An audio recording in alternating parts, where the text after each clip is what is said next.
Dengan penuh sukacita, kami Majelis Gereja menyambut kehadiran Bapak, Ibu, Saudara-saudari terkasih dalam kebaktian minggu setelah hari Natal 29 Desember 2024. Mari kita puji Tuhan dengan bimbingan topik minggu, mengucap syukur atas kasih karunia Allah.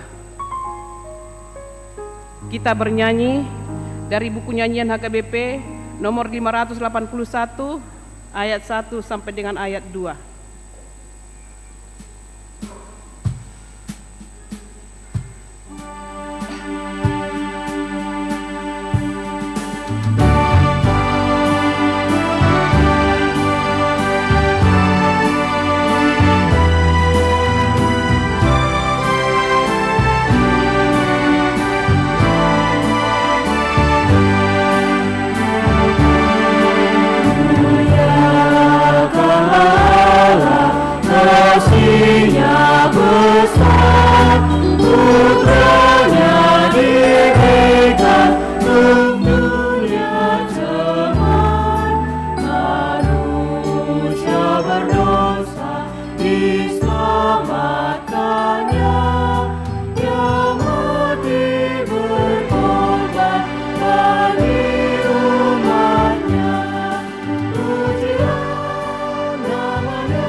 Di dalam nama Allah Bapa dan nama anaknya Tuhan Yesus Kristus dan nama Roh Kudus yang menciptakan langit dan bumi.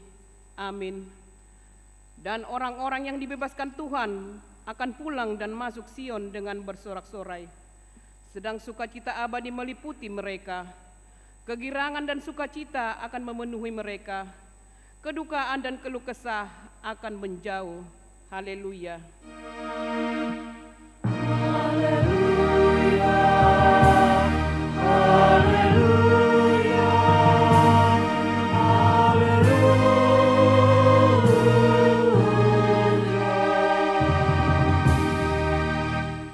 Berdoa. Ya Allah Bapa dari Yesus Kristus Tuhan kami yang telah lahir di Bethlehem, kami puji nama-Mu yang kudus itu karena Engkau telah melawat kami umat-Mu. Engkau telah memindahkan kami dari kegelapan ke dalam terang dan memperdamaikan kami dengan Engkau sehingga kami dapat hidup dalam persekutuan dengan Engkau. Hati kami penuh sukacita karena kebaikan-Mu. Terimalah ucapan syukur kami yang telah Engkau kunjungi dalam diri anak-Mu, Yesus Kristus Tuhan kami. Amin. Kita bernyanyi.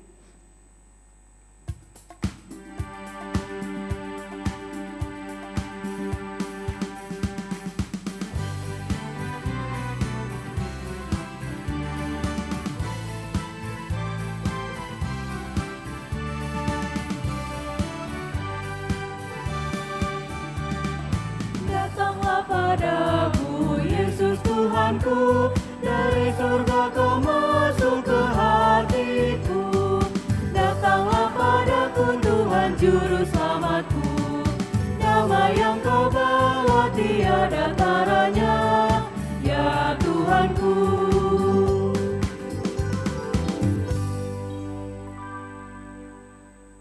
dengarlah hukum Tuhan untuk kita pada hari Minggu setelah hari Natal, yaitu diambil dari hukum yang pertama sampai dengan hukum yang ke-10. Hukum yang pertama, Akulah Tuhan Allahmu, jangan ada padamu Allah lain di hadapanku. Hukum yang kedua, jangan perbuat bagimu patung yang menyerupai apapun yang ada di langit, atau yang ada di bumi, atau yang ada di dalam air, di bawah bumi, untuk disembah atau dituruti. Hukum yang ketiga, jangan menyebut nama Tuhan Allahmu dengan sembarangan, sebab Tuhan akan menghukum orang yang menyia-nyiakan namanya. Hukum yang keempat, ingat dan kuduskanlah hari Sabat. 6 hari lamanya engkau akan bekerja dan melakukan segala pekerjaanmu. Tetapi pada hari ke-7 adalah hari Sabat Tuhan Allahmu. Maka jangan engkau melakukan sesuatu pekerjaan, atau anakmu laki-laki, atau anakmu perempuan, atau hambamu laki-laki, atau hambamu perempuan, atau hewanmu, atau orang asing yang berada di tempat kediamanmu. Sebab 6 hari lamanya Tuhan menjadikan langit dan bumi, laut dan segala isinya, dan Ia berhenti pada hari yang ke-7. Itulah sebabnya Tuhan memberkati hari Sabat dan menguduskannya. Hukum yang kelima, hormatilah ayah dan ibumu, supaya lanjut umurmu di bumi yang diberikan Tuhan Allahmu kepadamu. Hukum yang keenam, jangan membunuh. Hukum yang ketujuh, jangan berzina. Hukum yang kedelapan, jangan mencuri. Hukum yang kesembilan, jangan mengucapkan saksi dusta terhadap sesamamu manusia. Hukum yang ke-10, jangan mengingini rumah sesamamu. Jangan mengingini istrinya, atau hambanya laki-laki, atau hambanya perempuan, atau lembunya, atau keledainya, atau apapun yang dimiliki sesamamu. Bagaimanakah firman Tuhan tentang ke-10 hukum itu? Aku Tuhan Allahmu adalah Allah yang cemburu, yang membalaskan kesalahan bapa kepada anak-anaknya, kepada keturunannya yang ketiga dan keempat dari orang yang membenci aku. Tetapi aku menunjukkan kasih setia kepada beribu-ribu orang, yaitu mereka yang mengasihi aku dan berpegang pada perintah-perintahku. Demikian hukum Tuhan. Marilah kita bersama-sama meminta kekuatan untuk melakukan hukum Tuhan. Ya Tuhan Allah, Kuatkanlah kami untuk melakukan sesuai dengan hukum-Mu. Amin. Kita bernyanyi.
Marilah kita merendahkan diri untuk mengaku dosa kita. Kita berdoa. Ya Tuhan Allah yang Maha Kuasa dan Maha Benar, pengasih dan penyayang, Bermurah hatilah Engkau ya Tuhan terhadap kami. Kiranya Tuhan berkenan mengampuni segala dosa dan kejahatan kami. Tiada yang lain yang dapat menjadi pelindung dan penyelamat bagi kami selain dari kasih sayang dan pembenaran-Mu yang tunggal. Karena itu, karuniakanlah kami ketenangan dan penghiburan di dalam pengorbanan anak-Mu, Tuhan Yesus Kristus, Juru Selamat kami. Amin.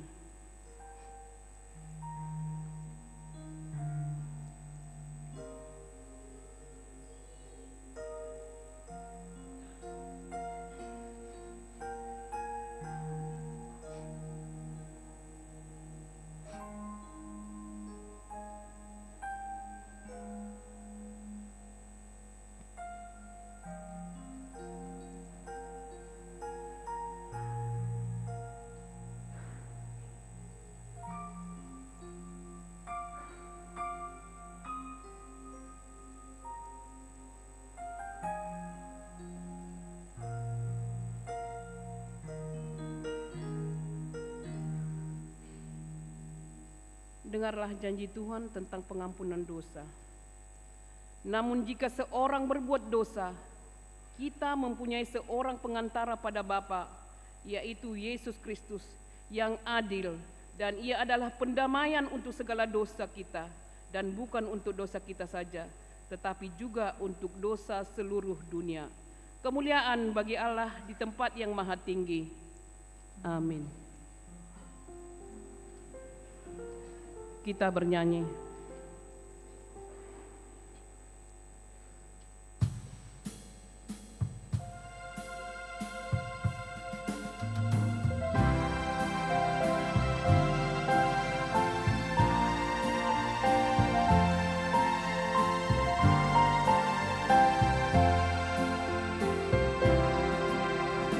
Bersyukur hatiku memuji kasih-Mu, ya Tuhanku. Kau berikan jalanku di dalam putra-Mu ke rumah-Mu. Kiranya hatiku setia padamu, ya Tuhanku. Bersama-Mu Tuhan, aku bahagia selamanya.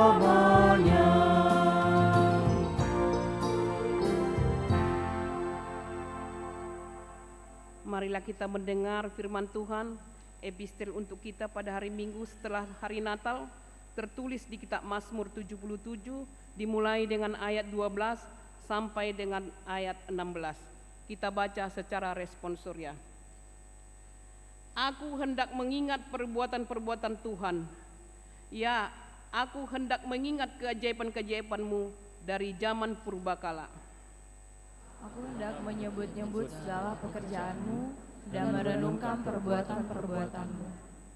Ya Allah, jalan-Mu adalah kudus. Allah manakah yang begitu besar seperti Allah kami? Engkaulah Allah yang melakukan keajaiban. Engkau telah menyatakan kuasa-Mu di antara bangsa-bangsa. Dengan lengan-Mu Engkau telah menembus umat-Mu, Bani Yakub dan Bani Yusuf. Demikian firman Tuhan. Berbahagialah orang yang mendengar firman Allah, serta memeliharanya. Amin. Kita bernyanyi.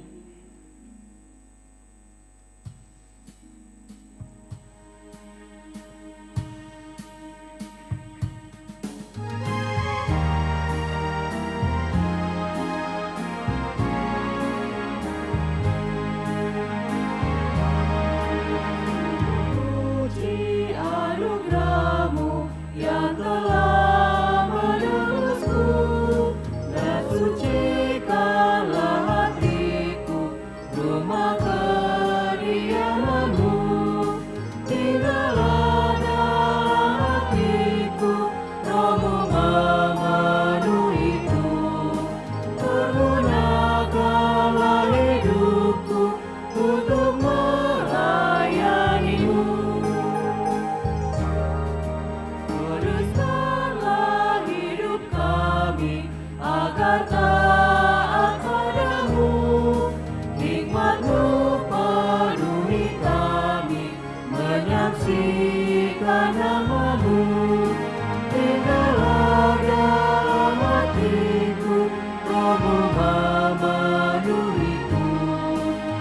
Gunakanlah hidupku untuk melayani-Mu.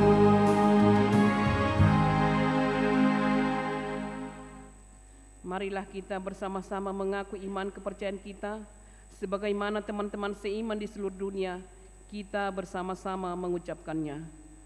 Aku percaya kepada Allah, Bapa yang Maha Kuasa, Khalik langit dan bumi. Aku percaya kepada Yesus Kristus, Anaknya yang tunggal Tuhan kita, yang dikandung daripada Roh Kudus, lahir dari anak darah Maria, yang menderita sengsara di bawah pemerintahan Pontius Pilatus, disalibkan, mati dan dikuburkan, yang turun ke dalam kerajaan maut, pada hari yang ketiga bangkit pula dari antara orang mati, naik ke surga, duduk di sebelah kanan Allah, Bapa yang Maha Kuasa. Dari sana akan datang kelak untuk menghakimi orang yang hidup dan yang mati. Aku percaya kepada Roh Kudus Dan adanya satu gereja yang kudus, persekutuan orang kudus, pengampunan dosa, kebangkitan daging, dan hidup yang kekal. Amin.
Bapak Ibu yang dikasihi Tuhan Yesus Kristus, sejenak kita menyimak warta Minggu setelah hari Natal hari ini, 29 Desember 2024. Selamat datang dan selamat beribadah bagi Bapak Ibu Saudara-saudari yang pertama kali beribadah di HKBP Pekanbaru.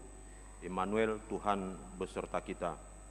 Warta umum, anak lahir, pada hari Rabu tanggal 25 Desember 2024, telah lahir seorang putri bagi keluarga Bapak Joshua Siregar, Ibu Tioveni Burupurba, alamat Jalan Umbansari, Komplek Parkville, Blok C nomor 15 Rumbai, sektor pesisir Rumbai. Anak yang baru lahir beserta orang tua dalam keadaan sehat. Suara koinonia, pelayanan yang berkhotbah pada kebaktian pukul 7.00 WIB adalah Pendeta Ratna Pardede, Sarjana Teologi, Pimpinan Jemaat GKP Air Kulim. Jadwal ibadah Selasa 31 Desember 2024, malam tahun baru, masuk pukul 16.00 WIB Bahasa Indonesia.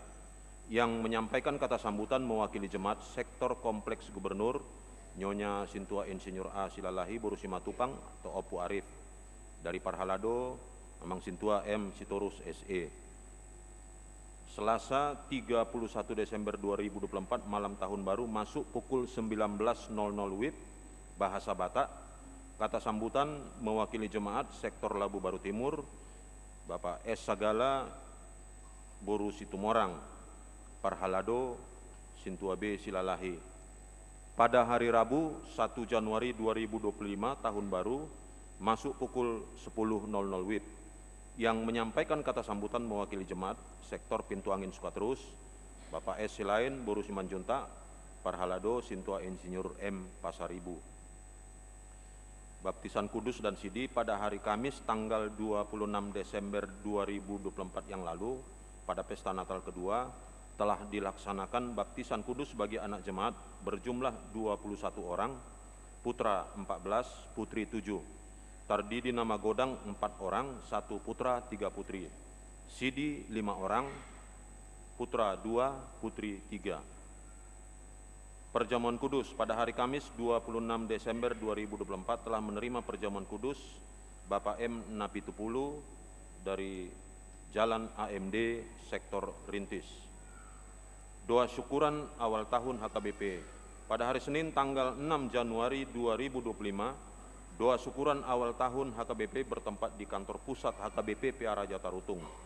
Pendeta resort akan berangkat untuk menghadiri doa syukuran tersebut. Pembekalan preses HKBP periode 2024-2028 pada hari Selasa sampai dengan Kamis tanggal 7 sampai 9 Januari 2025, pembekalan preses HKBP periode 2024-2028 di kantor pusat HKBP. Preses yang terpilih periode 2024-2028, Pendeta Victor Singal H. Silalahi STHMM, akan berangkat pada acara pembekalan preses tersebut. Suara diakonia ulang tahun, Majelis HKBP Pekanbaru mengucapkan selamat ulang tahun kepada warga jemaat yang berulang tahun kelahiran dan pernikahan dari tanggal 29 Desember 2024 sampai dengan 4 Januari 2025. Baca dan renungkan firman Tuhan dari Mazmur 106 ayat 1. Haleluya, bersyukurlah kepada Tuhan, sebab Dia baik, bahwasanya untuk selama-lamanya kasih setianya. Kita doakan jemaat yang dalam pemulihan sakit menahun, kiranya Tuhan memberikan kesembuhan, kekuatan, dan kesabaran. Mengenai keuangan dan warta lainnya dapat kita baca secara lengkap pada warta jemaat dan website HKBP. Demikian warta jemaat minggu ini. Tuhan Yesus memberkati.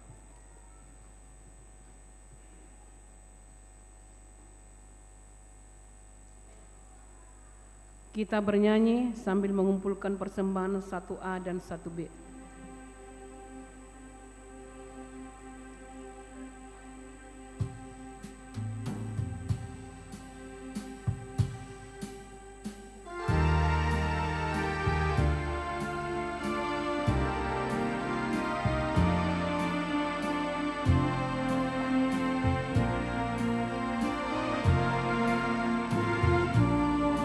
Puji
Damai sejahtera Allah yang melampaui segala akal, itulah yang memelihara hati dan pikiranmu di dalam Kristus Yesus Tuhan kita.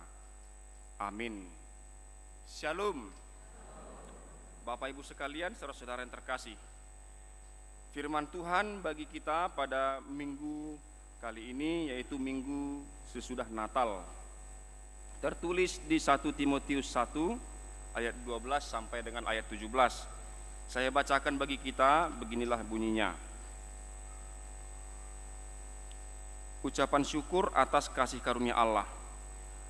Aku bersyukur kepada Dia yang menguatkan aku, yaitu Kristus Yesus Tuhan kita, karena Ia menganggap aku setia dan mempercayakan pelayanan ini kepadaku. Aku yang tadinya seorang penghujat dan seorang penganiaya dan seorang ganas, tetapi aku telah dikasihaninya, karena semuanya itu telah kulakukan tanpa pengetahuan, yaitu di luar iman. Malah kasih karunia Tuhan kita itu telah dikaruniakan dengan limpahnya kepadaku dengan iman dan kasih dalam Kristus Yesus. Perkataan ini benar dan patut diterima sepenuhnya. Kristus Yesus datang ke dunia untuk menyelamatkan orang berdosa, dan di antara mereka akulah yang paling berdosa. Tetapi justru karena itu aku dikasihani, agar dalam diriku ini sebagai orang yang paling berdosa, Yesus Kristus menunjukkan seluruh kesabarannya. Dengan demikian aku menjadi contoh bagi mereka yang kemudian percaya kepadanya dan mendapat hidup yang kekal. Hormat dan kemuliaan sampai selama-lamanya bagi Raja segala zaman, Allah yang kekal, yang tak nampak, yang esa. Amin. Demikianlah firman Tuhan. Bapak Ibu sekalian, 1 Timotius 1 ayat 12 sampai 17. Ini berada di tengah-tengah perikop.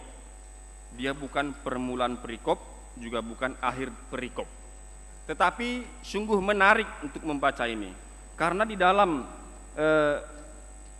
perikop ini, meskipun dia di tengah-tengah pasal, bukan awal pasal atau akhir dari pasal, tetapi dalam perikop itu ada pembuka dan penutup. Pembukaannya yaitu ucapan syukur Paulus, dan penutupnya puji-pujian kepada Allah. Hormat dan kemuliaan sampai selama-lamanya, itu seperti doksologi kalau dalam ibadah kita.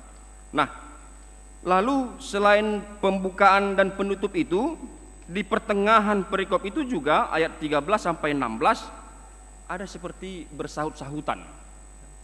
Ada seperti bersahut-sahutan. Jadi cara penulisan Paulus sangat luar biasa, menarik untuk dibaca, dan sebenarnya mudah untuk dimengerti bagaimana dia mengucap syukur dan mendasarkan syukurnya itu melalui pengalaman hidupnya sendiri yang diselaminya dan diinterpretasinya melalui iman. Nah, jadi mari kita lihat dulu ayat 12.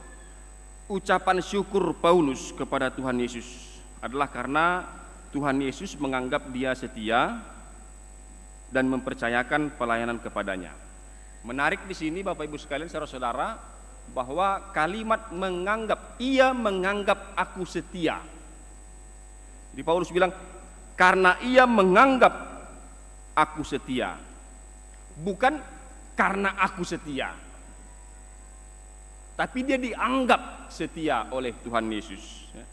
Kita lihat ini jauh dari sifat menonjolkan diri, ya, self-assertive.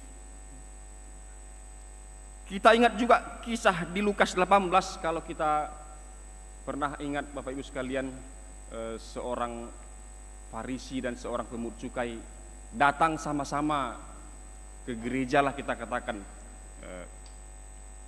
berdoa. Jadi kalau orang Farisi ini berdoa, dalam hatinya dia bilang, syukurlah Tuhan aku bukan seperti orang lain. Itu di Lukas 18, ya. Aku bukan perampok, bukan pembunuh. Syukurlah aku berpuasa. Dan aku juga bukan seperti pemungut cukai ini, katanya. Sementara pemungut cukai itu berdoa, ya Tuhan, kasihanilah aku orang berdosa ini. Maka dikatakan Lukas 18 itu, orang itu pulang ke tempat masing-masing, tetapi yang seorang dibenarkan, yaitu pemungut cukai, tapi yang lain tidak. Karena apa? Karena pemungut cukai itu mengakui dosanya. Dia tidak mendaftarkan kebaikannya, disampaikan kepada Tuhan, inilah Tuhan kebaikanku, inilah Tuhan yang aku lakukan. Aku bukan perampok, bukan orang lain, bukan pezina, dan bukan juga seperti pemungut cukai ini. Aku berpuasa 2 kali seminggu, aku memberikan 1/10 dari segala penghasilanku. Jadi disampaikannya kepada Tuhan daftar kebaikannya. Paling sulit diterima itu dia bilang, aku juga bukan seperti pemungut cukai ini.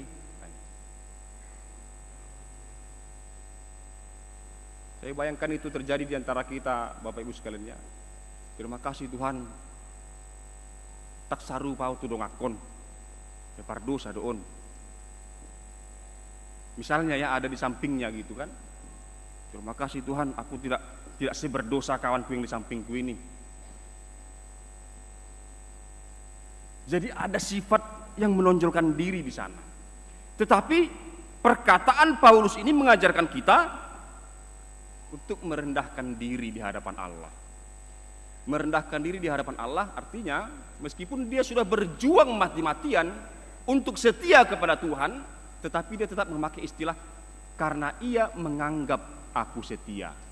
Jadi itu ciri khas kerendahan hati Kristen, ya. Itu ciri khas kerendahan hati Kristen. Maka jika kita menerima sesuatu dalam hidup ini, Bapak Ibu sekalian, saudara-saudara yang terkasih, adalah baik kalau kita katakan syukur Allah memberikannya, syukur Tuhan mengaruniakannya kepada kita. Karena itulah ciri khas kita. Kita mengucap syukur kepada Allah karena Ia bermurah hati memperkenankan kita memiliki sesuatu yang mungkin dalam bahasa sehari-hari kita bilang prestasi atau pencapaian atau kesuksesan.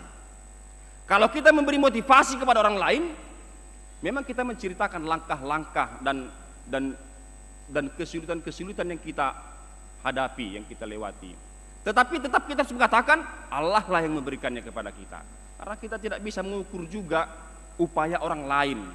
Jangan-jangan upaya orang lain, usaha orang lain itu lebih keras dan lebih tulus, tetapi Allah belum berkenan memberikannya kepada mereka, tetapi kepada kita diberikan. Ini dia, Bapak Ibu sekalian, dengan cara kita mengungkapkan itu seperti yang Paulus lakukan pada di nas ini, itu menunjukkan kerendahan hati yang khas dari orang Kristen. Nah, kita juga meneladani itu dari Tuhan Yesus juga, yang walaupun dalam rupa Allah tetapi tidak menganggap kesetaraan itu sebagai milik yang harus dipertahankan. Di Filipi 2 ayat 6 dan 7. Jadi Tuhan sudah meneladankan kepada kita yang seperti itu. Nah, yang berikut saudara-saudara sekalian, dari manakah datangnya kerendahan hati Paulus? Jadi kemurahan hati Kristuslah yang memungkinkan Paulus menerima karunia keselamatan. Kemurahan hati Tuhan yang memungkinkan itu terjadi. Kemurahan hati yang ada di dalam diri Tuhan kita Yesus Kristuslah yang membuat dia taat kepada Bapa untuk datang ke dunia menebus dosa umat manusia. Dan itu jugalah yang memungkinkan Paulus diterima. Padahal dia sudah daftarkan kejahatannya. Penghujat, penganiaya, dan juga seorang yang ganas. Seorang yang melakukan sesuatu dengan sangat jahat. Tetapi Paulus ini adalah seorang yang sangat terpelajar. Gurunya itu Gamaliel. Jadi seperti pengakuannya tadi dikatakan di ayat 14, di ayat 13, bahwa dia adalah seorang penghujat, penganiaya, dan seorang yang ganas. Itu bisa kita baca di Kisah Para Rasul pasal 8, pasal 22, pasal 26. Tentang apa yang dilakukannya, menyeret orang dari rumah persekutuan. Mungkin kita bayangkan seperti saat ini ada orang yang menganggap kita ini menyelewengkan ajaran Kristen, lalu diseret-seret dari dalam gereja keluar, diserahkan ke pengadilan untuk diadili, pengadilan agama. Nah, seperti itulah kira-kira yang dia lakukan sebelum dia bertobat. Nah, sekarang yang membuat dia berubah adalah kejahatan yang dilakukan oleh Paulus tadi itu dibalas dengan kemurahan hati, dengan belas kasihan. Kita tentu ingat dalam perjalanan ke Damsyik, Paulus ditangkap oleh Tuhan Yesus dan buta selama 3 hari. Dia pergi ke Damsyik mau membubarkan, mau menangkap orang-orang yang percaya kepada Tuhan Yesus. Mendekat ke kota itu, dia ditangkap oleh Tuhan Yesus dan buta selama 3 hari. Sekarang mari kita perhatikan. Kita ini semua mungkin ya, saya pakai kata mungkin, sedang menunggu musuh-musuh kita, lawan-lawan kita lemah. Mungkin beberapa orang seperti itulah. Mungkin juga termasuk saya lah. Menunggu kapan lawan-lawan saya, musuh-musuh saya lemah, supaya saya punya kesempatan untuk menghajar balik, untuk membalaskan kejahatannya selama ini. Itulah yang terjadi pada Paulus. Tetapi sebaliknya, dalam keadaan tak berdaya, dalam keadaan lemah, dia buta selama 3 hari, Tuhan menjaganya, Tuhan melindunginya. Bahkan seseorang di Damsyik yang bernama Ananias disuruh untuk memberkati Paulus, menumpangkan tangan atas Paulus supaya dia bisa melihat kembali. Inilah pengalaman yang diselami oleh Paulus. Kejahatannya terhadap pengikut Kristus dibalas dengan kemurahan hati, dibalas dengan belas kasihan. Janganlah balas kejahatan dengan kejahatan, tapi balaslah kejahatan dengan kebaikan. Itulah diri Tuhan Yesus. Maka kita sering mendengar, tidak dilakukannya setimpal dengan dosa kita, tidak dibalaskannya setimpal dengan kesalahan kita. Itulah yang dihidupi, itulah yang dialami dan diterima oleh Paulus dalam pengalaman hidupnya dengan Tuhan. Bisa saja orang-orang di Damsyik, orang-orang percaya di Damsyik, itu dia datang mau menghajar kita loh. Sekarang dia sedang buta, ayo kita hajar. Bisa saja demikian. Dan Tuhan bisa juga memberikan hukuman yang lebih berat daripada hanya kebutaan. Nah, jadi inilah yang dirasakan oleh Paulus sehingga menyatakan kasih karunia Tuhan Yesus Kristus melimpah atas aku. Itu di ayat 14. Malah kasih karunia Tuhan kita itu telah dikaruniakan dengan limpahnya kepadaku.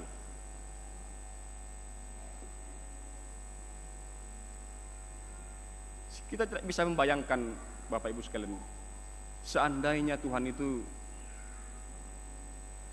pada saat kita melakukan kesalahan atau dosa, pada saat yang sama datang hukuman Tuhan. Salah ngomong dikit di rumah, langsung datang hukuman Tuhan. Lupa melakukan hukum Taurat, langsung datang hukuman Tuhan. Tapi itu tidak dilakukan Tuhan kepada kita. Itulah kasih karunia Tuhan. Padahal kita tahu Roma 6 ayat 23, upah dosa ialah maut.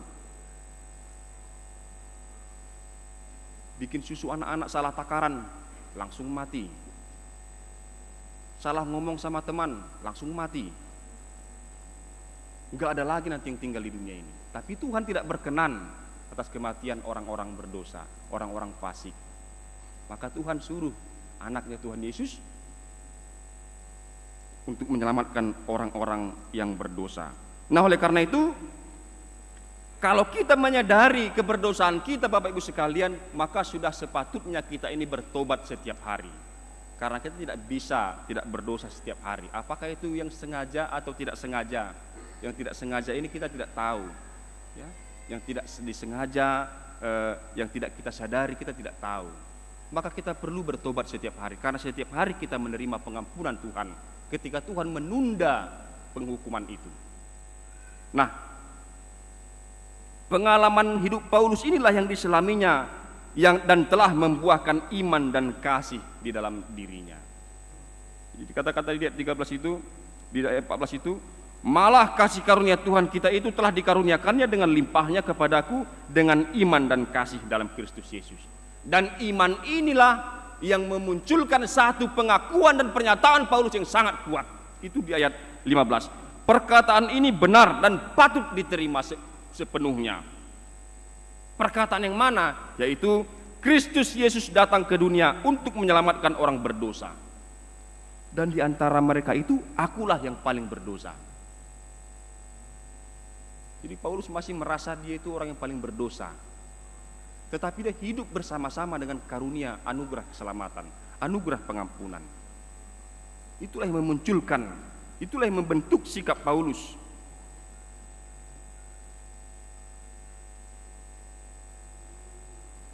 Terutama dalam pelayanannya. Jadi kita lihat ayat 13 ini dikatakan, aku seorang penghujat, seorang penganiaya, tetapi dia beroleh kasih karunia pengampunan. Ayat 15 itu, perkataan ini benar dan patut diterima. Akulah orang yang paling berdosa katanya. Tetapi ayat 16, tetapi justru karena itu aku dikasihani. Jadi berbalas-balasan. Ayat 13 itu dijawab oleh ayat 14, ayat 15 itu dijawab oleh ayat 16. Dua kali Paulus menceritakan itu, tujuannya untuk memberi semangat kepada Timotius sebenarnya, tapi kita bisa tarik dari sana bagaimana itu membentuk Paulus, pengalaman rohaninya yang mendalam itu membentuk Paulus pengalaman rohaninya yang betul-betul dia selami membentuk karakter pelayanannya. Nah, jadi bisa dikatakan pelayanan Paulus itu didasarkan pada ucapan syukurnya atas keselamatan, pengampunan yang diberikan oleh Tuhan Yesus kepada dia yang tadinya dia orang jahat.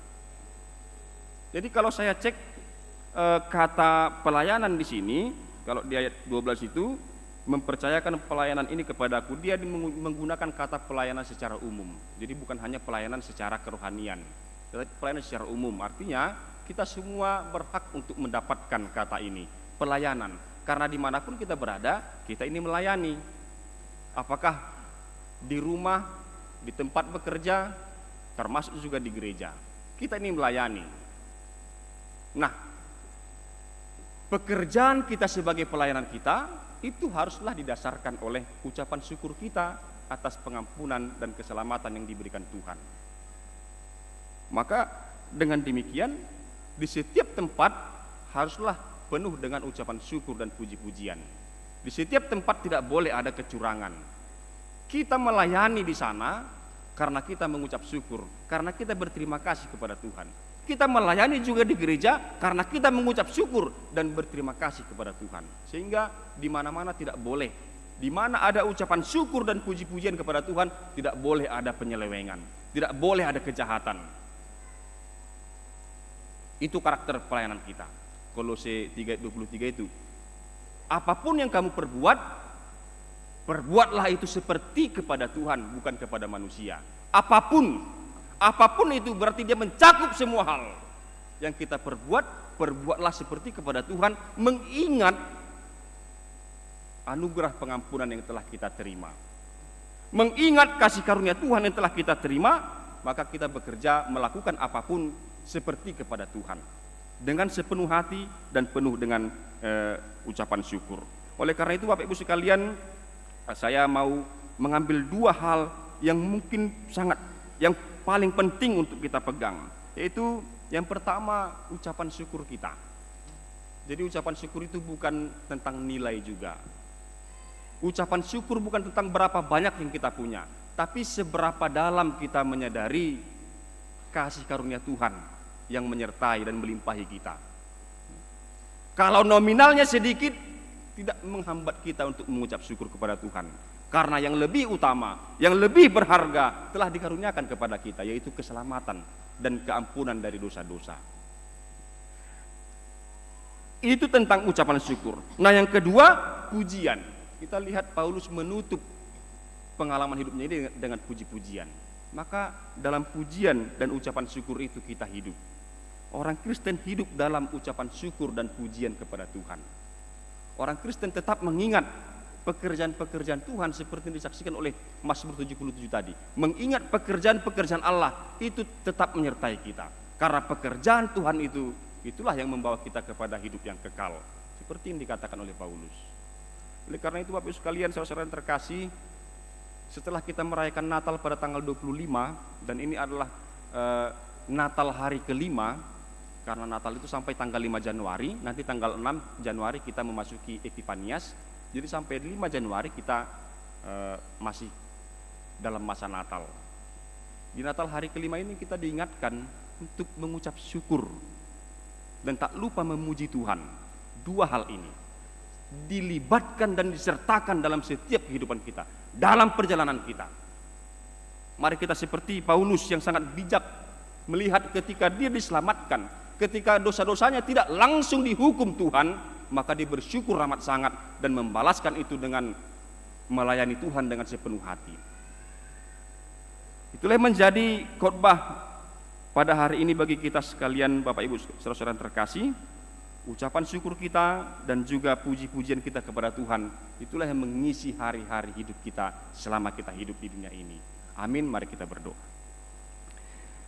Terima kasih Allah Bapa atas keselamatan yang telah Engkau karuniakan. Pengampunan yang Kau anugerahkan Tuhan, bukan karena kekuatan kami, bukan karena hebat kami Tuhan, tetapi hanya oleh belas kasihan dan anugerah-Mu saja. Tuhan, kami tidak layak sebenarnya untuk menerima pengampunan itu, karena kami pun tak mampu lepas dari dosa dan kesalahan. Tetapi tangan-Mu selalu terbuka untuk menerima kami kembali. Oleh karena itu Tuhan, biarlah kami tetap di dalam firman-Mu, agar firman-Mu lah yang menyucikan dan menguduskan kami. Jika kami jatuh ke dalam pencobaan, ya Tuhan, ampunilah kami dan berilah kami kekuatan untuk bangkit kembali dan berjalan tetap di dalam firman-Mu. Tuhan, kami juga berdoa untuk semua hal dalam kehidupan kami Tuhan, Engkaulah kiranya yang campur tangan. Karena apapun yang kami sentuh selalu menjadi dosa dan kesalahan. Tetapi kami percaya Tuhan, jika kami bersama-Mu, jika Engkau beserta kami, maka kami dikuduskan. Dan setiap hal yang kami kerjakan, biarlah itu kami kerjakan seperti untuk-Mu, bukan seperti untuk manusia, agar kami terhindar dari mara bahaya dosa. Terima kasih Bapa, kami juga berdoa agar kiranya Tuhan Engkau menambahkan hikmat bagi kami dan juga kekuatan untuk melakukan semua hal untuk kemuliaan bagi nama-Mu saja. Kami menghormati, kami mensyukuri semua pekerjaan-Mu ya Tuhan, dan biarlah kami tetap tinggal di dalamnya, agar kami selamat.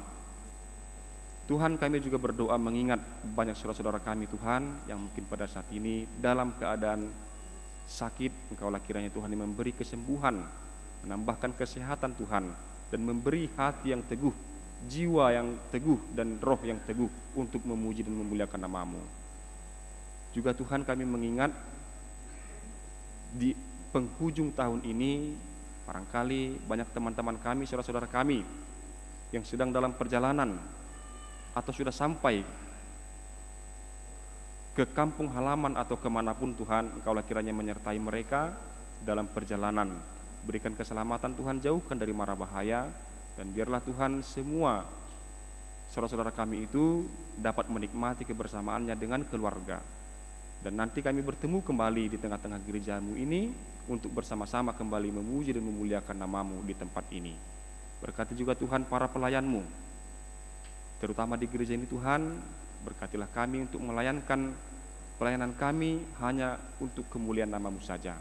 Bersihkan hati kami Tuhan dan pikiran kami juga, agar kiranya kami dapat dengan murni melayankan firman-Mu. Terima kasih Bapa, berkatilah setiap orang yang berjuang dalam hidupnya masing-masing Tuhan. Berkatilah setiap usaha dan upayanya, kiranya Engkau bermurah hati dan berkenan memberikan keberhasilan, kesuksesan, supaya kami bertambah-tambah sukacita dan kekuatan kami untuk memuji dan memuliakan nama-Mu dalam hidup kami.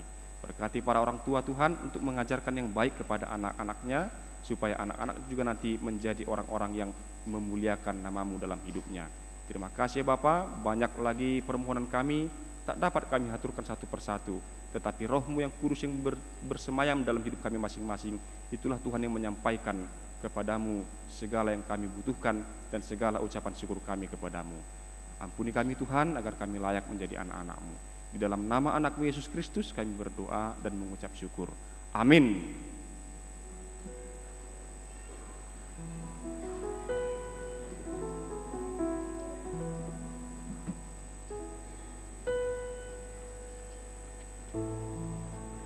Kita bernyanyi mengumpulkan persembahan yang kedua.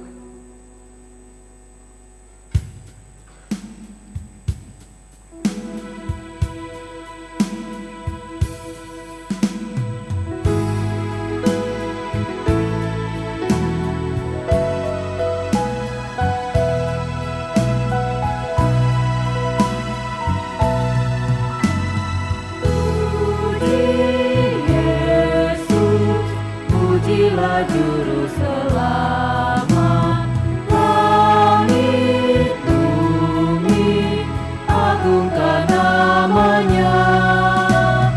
Haleluya, nyanyikan kemuliaan-Nya. Kuasa hormat berilah kepada-Nya.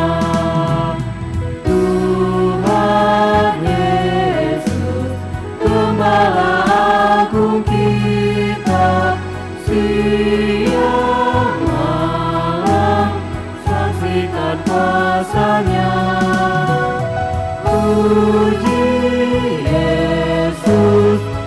masyurkan kemuliaan-Nya.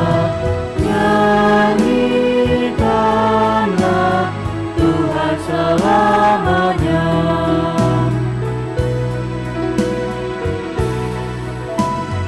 Puji Yesus, puji Tuhan Sang Penebus yang tersalib karena dosaku. Gunung batu, harapan keselamatanku. Puji Yesus, Juru selamatku. Haleluya, hatiku telah dihibur dengan kuasa dari Rohul Kudus. Puji Yesus, masyurkan kemuliaan-Nya. Nyanyikanlah Tuhan selamanya.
Pujilah Juru Selamat, Hosiana, bersorak-sorailah. Kerajaannya abadi selama-lamanya. Yesus Kristus, penebus umat-Nya. Nobatkanlah Nabi, Imam, dan Raja. Berilah hormat pada Yang Kuasa. Puji Yesus, masyurkan kemuliaan-Nya. Nyanyikanlah Tuhan selamanya.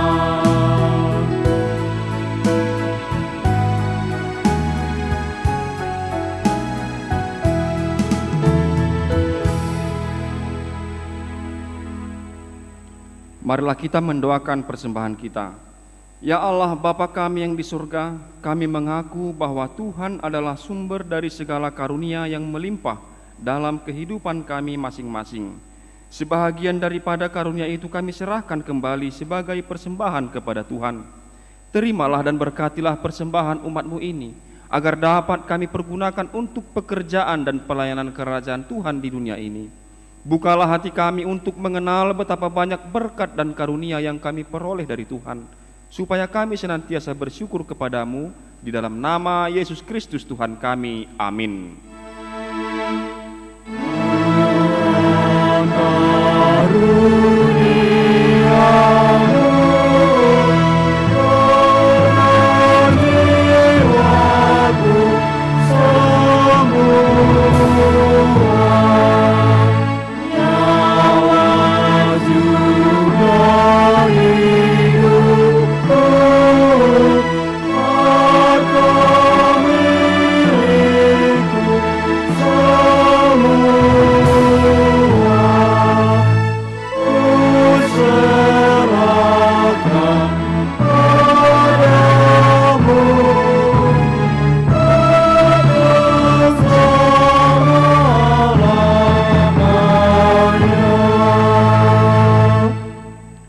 Bapa kami yang di surga, dikuduskanlah namamu. Datanglah kerajaanmu, jadilah kehendakmu di bumi seperti di surga. Berikanlah kami pada hari ini makanan kami yang secukupnya, dan ampunilah kami akan kesalahan kami, seperti kami juga telah mengampuni orang yang bersalah kepada kami. Dan janganlah membawa kami ke dalam pencobaan, tetapi lepaskanlah kami daripada yang jahat.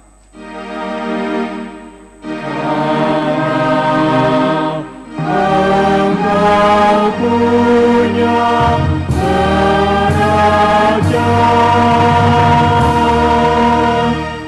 dan kekuasaan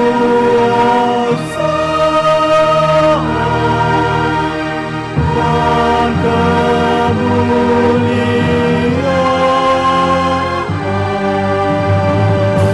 sampai selama-lamanya.